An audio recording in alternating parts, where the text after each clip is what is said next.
지난주 수요일에는 빌리 그라함 목사님이 향년 99세에 하나님의 부르심을 받으셨습니다. 80년 이상 예수 그리스도의 복음을 생명 전부를 다해 전 세계를 다니시면서 대형 집회로 유명해지셨지만 하나님 나라 확장을 위해 불쌍한 사람들을 위해서 많은 재단을 세우시고 좋은 일을 참 많이 하셨습니다. 교계만이 아니고 닉슨 대통령으로부터 오바마 대통령 시대까지 스피리추얼 애드바이저로 정치계에서도 큰 영향을 끼치는 참 존경을 받았던 참 한 세기에 한두 명 볼 수 있을까 할 정도의 오늘 세대의 모세와 같은 하나님이 크게 쓰신 분이었습니다. 이분의 트레이드 마크 설교 주제는 People Need Jesus Christ였습니다. 어떤 설교를 어떤 주제를 가지고 어떤 집회에 갔든지 항상 이 말을 제일 많이 했습니다. You need Jesus Christ. 아주 심플하기도 하지만 하나님이 부탁하신 복음을 자신의 목숨을 다해 전하는 삶으로 우리가 행복하려면 예수가 필요한 것이다. 우리가 건강하려면 예수가 필요하다. 가정이 다복하려면 We need Jesus. 모든 인간관계가 복되려면 그 가운데에 예수가 계셔야 하는 것이다. 인생의 모든 꿈 예수께 의지하여야 이룬다. 교회는 물론 사회의 리더십도 예수가 도우셔야 하는 것이다. 나라가 잘 되려면 승리의 위정자가 되려면 예수께 의지하여야 한다. 서슴지 않고 설교했습니다. 온 몸과 힘과 표현력을 다 동원해서 돌담이라도 뚫을 수 있을 정도로 강한 눈초리로 인생을 승리하려면 예수가 당신 안에 계셔야 한다. You need Jesus 하면서 예수 안에 생명을 살고 수천만을 예수 안에 생명으로 인도하신 참 위대하시기도 한 분이었고 참 이분이 이제는 세상에 안 계시다 생각을 할 때 많이 아쉽게 여겨지는 이런 분입니다. 오늘은 사순절 둘째 주일인데 사순절에 6주일이 있죠. 예수를 깊이 묵상하는 계절이라고 그랬습니다. 예수 안에 하나님이 베푸신 생명의 은혜를 깨닫는 계절이고 또 더욱 예수를 닮고 더욱 이 생명의 복음의 삶을 다짐하는 계절이라고 그랬습니다. 오늘은 우리가 이 빌리 그라함 목사님과 같은 세계적인 부흥사가 되지는 않았더라도 못지않게 나의 삶도 하나님께서 똑같이 귀하게 여기신다고 하는 거예요. 그의 생명으로 우리에게 죄사함을 새 생명을 허락하셨으면은 또 우리의 삶을 통하여서도 하나님은 People Need Jesus라고 보여지는 계획이 있으심을 깨닫는 말씀 나누는 시간, 또 예배로 그 복음의 대사의 삶을 다짐해보는 시간이 되기를 바랍니다.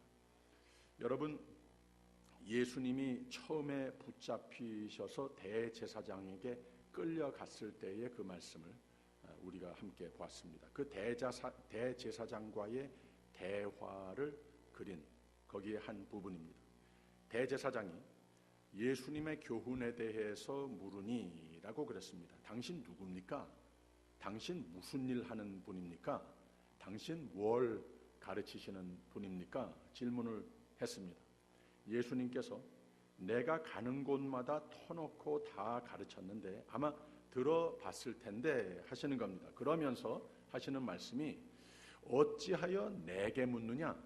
내가 무슨 말을 했는지, 즉 내가 누군지, 왜 왔는지, 무슨 일을 하며 어떤 생명으로 믿음으로 천국으로의 초대를 말씀들을 했는지 들은 자들에게 물어보라. 이 말을 하신 거예요. 들은 자들에게 물어보라. 저희가 다 안다 하시는 겁니다. 바로 그때 두 가지 일이 생겼습니다. 하나는 그 곁에 듣던 사람들이 예수님을 쳐 가로되 그랬습니다. 예수님을 때렸습니다. 이 듣기 싫다는 겁니다. 왜 왔는지 어떤 생명의 복음인지 안 믿겠다고 하는 말입니다. 바로 그때 또 한 가지의 이야기는 베드로 이야기가 거기에 곁들여 있습니다. 아마도 그 같은 제사장 뜰에 들어와 있는 제자들 중에 거기 있었는데, 분명히 있었는데, 예수님은 내가 누군지 아는 저 사람들에게 내게 배운, 내가 부르고 훈련하고 내가 제자 삼은 저들에게 물어보라 했는데, 베드로는 나 저분 모른다 부인을 했습니다. 예수님은 분명히 저희가 나의 하던 말을 아느니라 그랬는데, 좀 바라는 것이 있었는데, 예수님이 얻어맞고 있는데 저 아이가 무슨 말이라도 입을 열어서 나를 안다고 이 복음을 좀 겉들여 해주기를 바라는데 예수님 모른다고 부인을 합니다. 바로 그때 예수님은 왜 나를 치느냐, 내가 잘못한 것도 없고 말 잘못한 것도 없고 오직 진리만 가르쳤고 오직 온 세상을 구원케 위해 온 것뿐인데 왜 때리느냐. 예수님이 맞는 게 아파서 그러셨겠습니까? 아닙니다.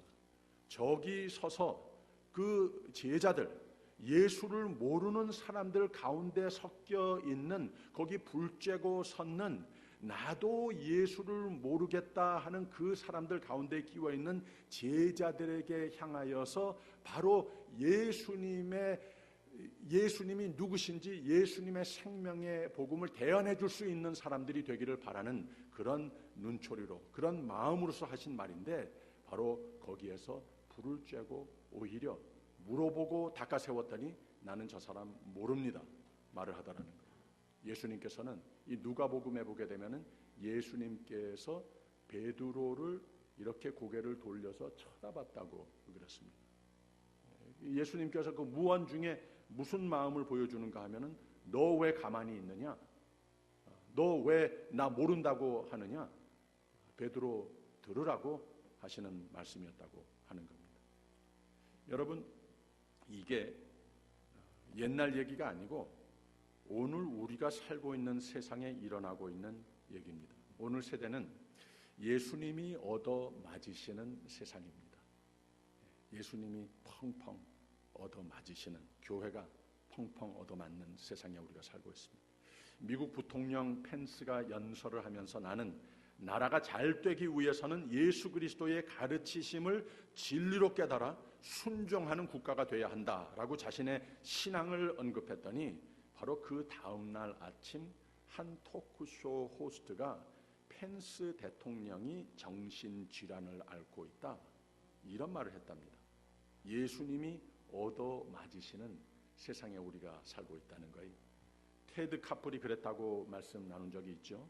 Today's America, the biggest problem is that we regard the Ten Commandments as 10 suggestions 라고 한탄을 했습니다. 오늘 미국의 가장 심각한 문제는 하나님의 10계명을 10가지 제안으로 여기는 것, 이것이 가장 심각한 문제다. 예수님이 얻어맞으시는 세상에 우리가 살고 있습니다. 공공장소 행사에서 목사가 대표 기도 부탁을 받으면 예수님 이름으로 기도합니다 하면은 안 된다고 하는 부탁도 받아야 하는 세상에 우리가 살고 있습니다. 십자가 형상, 성화, 성경 구절, 하물며 성탄 계절에 예수님의 출생 장면 데코레이션도 퍼블릭 플레이스에는 이제는 금지된 예수님이 얻어맞으시는 세상에 살고 있습니다. 그리고 이런 팔라시가 당연한 것으로 젊은이들은 믿는 그런 세상에 살고 있습니다. 근데 세상은 예수를 몰라서 그런다 하더라도 예수님은, 우리는, 교회는, 그리스도인은 안다고 그랬는데, 들은 자들이라고 그랬는데, 우리를 가리켜 우리에게 물어보면은 다 잘 말해줄 것이다, 저들이 나를 잘 안다 말씀을 하셨는데, 교회가 이런 예수님이 얻어맞으시는 세상을 향하여서 어떤 자세로 우리가 살고 있느냐 말이죠. 그들과 곁에 서서 가만히 있으면 안 되는 겁니다. 나한테 와서 물어보라고 그러셨는데 내가 모른다고 그러면은 안 되는 겁니다. 아마 여러분 생각에 내가 언제 예수님 모른다 그랬냐 하실런지는 몰라도 가만히 있으면 예수님 모른다 그러는 거예요. 예배자의 삶을 소홀히 하면 내 삶의 가장 높은 곳, 위에 있는 곳, 우선인 곳, 이 삶을 소홀히 하면 예수님 모른다 하는 겁니다.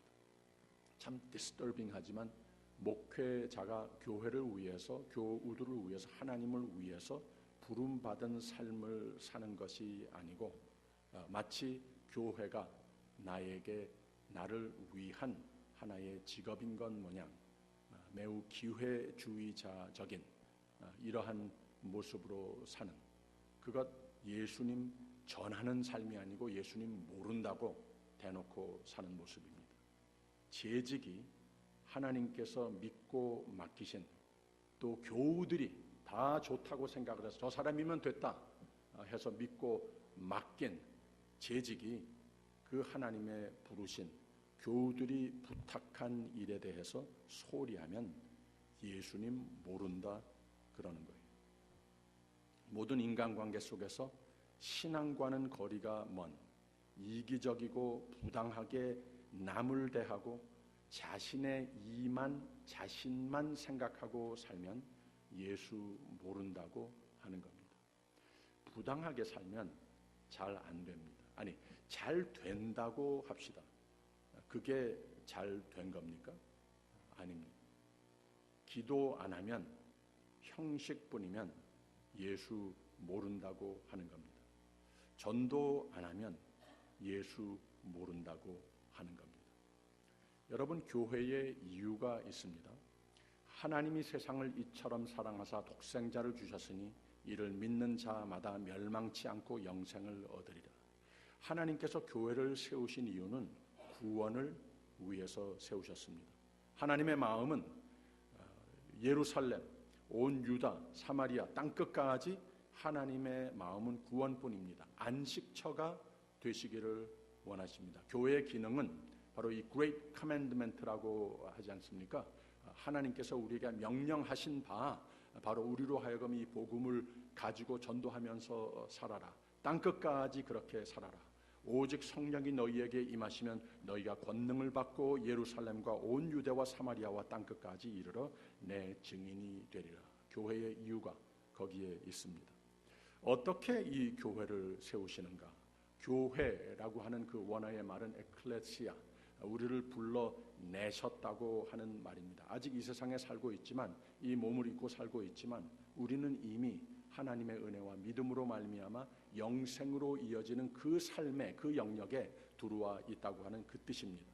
즉 아직 세상에 살고 있지만 하나님의 은혜와 우리 믿음으로 말미암아 천국을 소망하면서 사는 것인데, 소망만이 아니고 오늘도 천국을 누리면서 사는 사람들이 바로 우리라고 하는 거예요. 왜? 하나님께서 약속하시듯이 항상 내가 너와 함께 함이니라. 그 삶을 사는 사람들이 교회라고 하는 겁니다. 왜 교회를 세우시는가? 우리를 수고하고 무거운 짐진 것 같은 세상살이 하는 가운데에 믿음의 삶, 천국의 삶을 살게 하기 위해서 교회로 부르셨다고 하는 겁니다. 우선 나는 마음이 온유하고 겸손하니 라고 하는 말을 먼저 하셨습니다. 나는 너희를 위해 가장 좋은 말을, 권면을 사랑뿐으로 하는 말이니까 잘 들어야 돼, 꼭 순종해야 돼, 그래야 잘 되는 거야 하시는 겁니다. 그래서 교회를 세우신 겁니다. 그리고는 두 가지 말씀을 하셨습니다. 내게 배우라.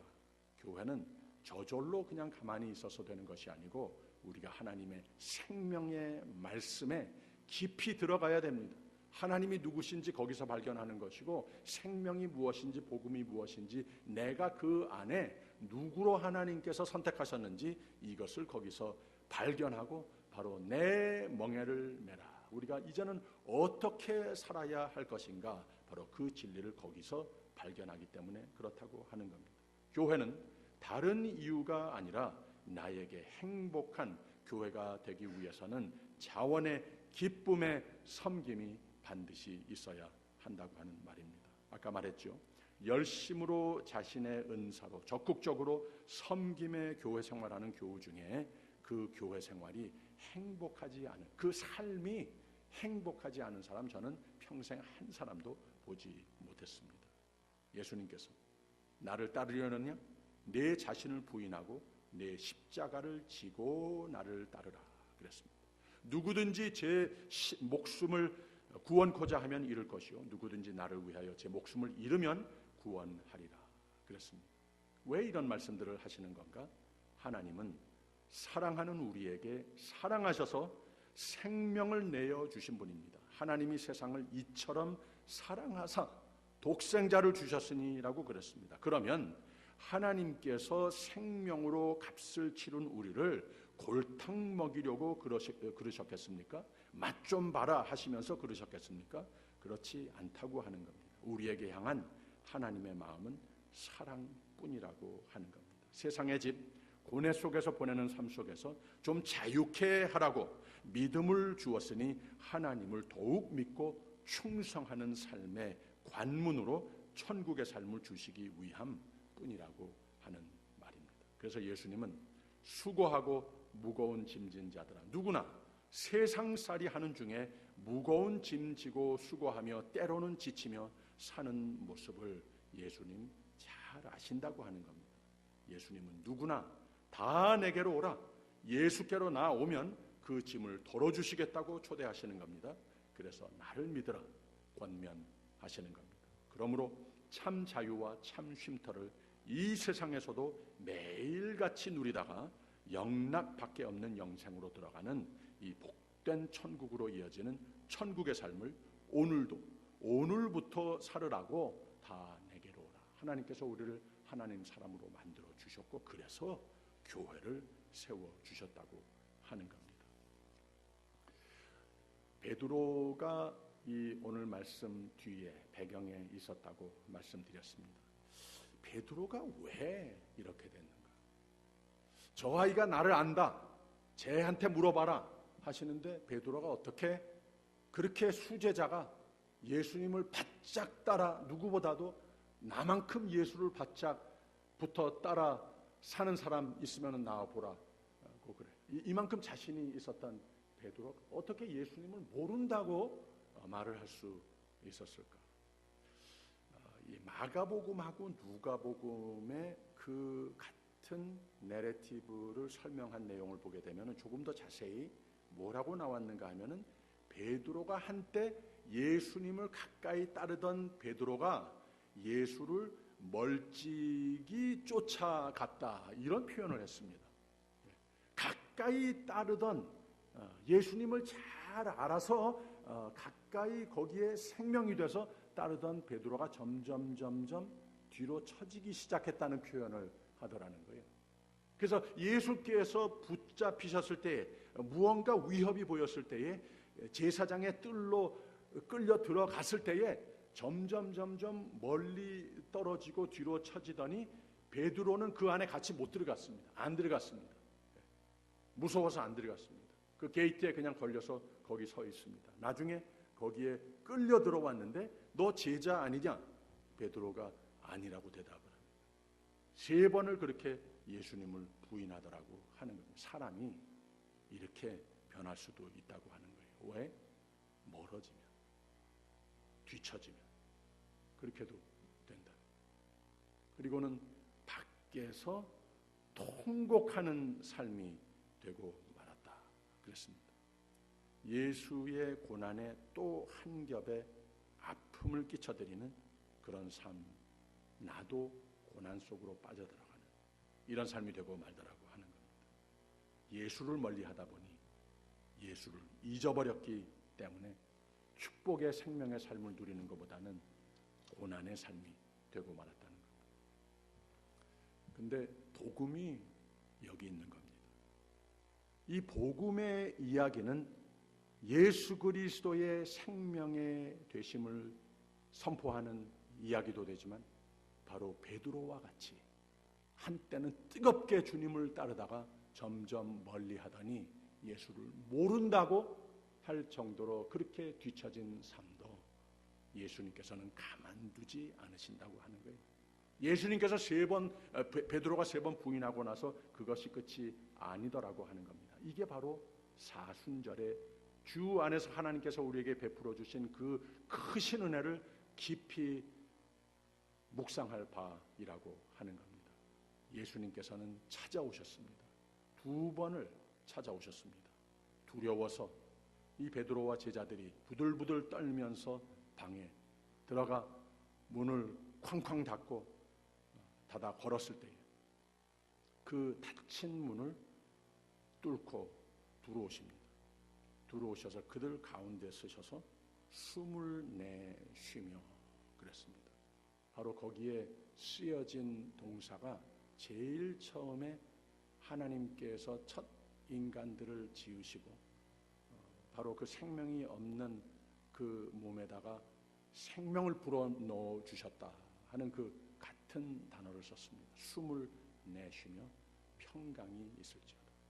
그리고 성령을 받으라 그랬습니다. 즉 내가 너희와 항상 함께 있다. 안심시켜 주시는 거라고 하는 거예요. 우리가 강할 때 바짝 예수를 붙어 따라 살 때 그때 물론 같이 하십니다만은 우리가 뒤처진 것 같이 생각이 들 때 내가 예수를 모른다고 말하는 듯 사는 모습이 된 그 지경에도 예수님께서 나 버리지 않으셨다는 내 가까이 와 계시다고 하는 겁니다. 가만두지 않으신다고 하는 겁니다. 이거 자체가 복음입니다. 그 다음에 또 한 번 예수님께서 베드로를 구체적으로 나하고 이야기 좀 하자 찾아오셔서는 Do you love me? 3번을 물어보십니다. 이 베드로가 답답할 정도로 왜 자꾸 같은 질문을 물어보십니까? 하는 가운데 Do you love me? Do you love me? 그 마음속 깊은 데로부터 다시 한번 한때 예수님을 바짝 붙어 살던 그 마음을 다시 한번 뜨겁게 만들더라고 하는 거예요. Yes, I love you. 3번을 말하게 합니다. 이제는 나를 가까이 따르라 하는 겁니다. 가만두지 않으십니다. 나를 잊지 말아라. 내가 나를 잊어버리다니 이게 무슨 말이냐. 나를 잃지 말아라. 내가 누군지 분명히 알아라. 내가 누군지 잊지 말아라 하신 예수님이라는 거죠. 우리를 사랑하셔서 우리를 살리려고 또 풍성한 생명을 부어 넣어주시려고 오늘 아침 찾아오시는 예수님을 우리도 다시 찾으십시다. 이유가 어떻게 됐던지 간에 내가 좀 예전과는 달리 예수님과 좀 멀어진 모습이 있습니다. 나 예수님 모릅니다. 이런 말은 안 하겠습니다만은 나 사는 모습을 봤을 때 하나님이 보던 다른 사람이 보던 내가 거울을 들여다 봤을 때에 내가 좀 멀어졌다. 좀 변했다. 이런 관찰을 할 수 없이 하여야 하는 나의 모습이라면 예수님께서 우리를 사랑하셔서 우리를 살리려고 풍성한 생명을 부어 넣어 주시려고 오늘 아침 찾아오시는 예수님, 이 사순절 계절에 다시 한번 이 놀라운 은혜를 깊이 묵상하면서 예수님을 우리도 다시 찾으십시다. 주님 주실 평강을 회복하십시다. 주님 함께 하실 성령 충만으로 사십시다. 주님 주실 생명을 생명의 삶을 되찾으십시다. 그리고 하나님 사랑합니다. 하나님 감사합니다. 하나님 사랑합니다. 하나님을 이제는 잃지 않겠습니다. 이 다짐이 우리 마음속에 굳게 새겨지기를 주님의 이름으로 축원드립니다. 기도하겠습니다. 사랑의 하나님 아버지, 우리는 예수를 잘 아는 사람들이 되게 하여 주시옵소서. 우리는 예수가 길이요 진리요 생명이심을 잘 아는 사람들이 되게 하여 주시옵소서. 그래서 세상 살면서 내가 잘 안다고 나한테 물어보라고 나와 함께 하나님을 잘 믿는 삶을 살자고 나와 함께 이 생명의 삶, 축복의 삶을 살자고 나 하는 대로만 하면 틀림없다라고 자신 있게 성령이 충만한 사람이 되어서 이 생명력이 충만한 사람들이 되게 하여 주시옵소서. 예수님 이름으로 기도하옵나이다.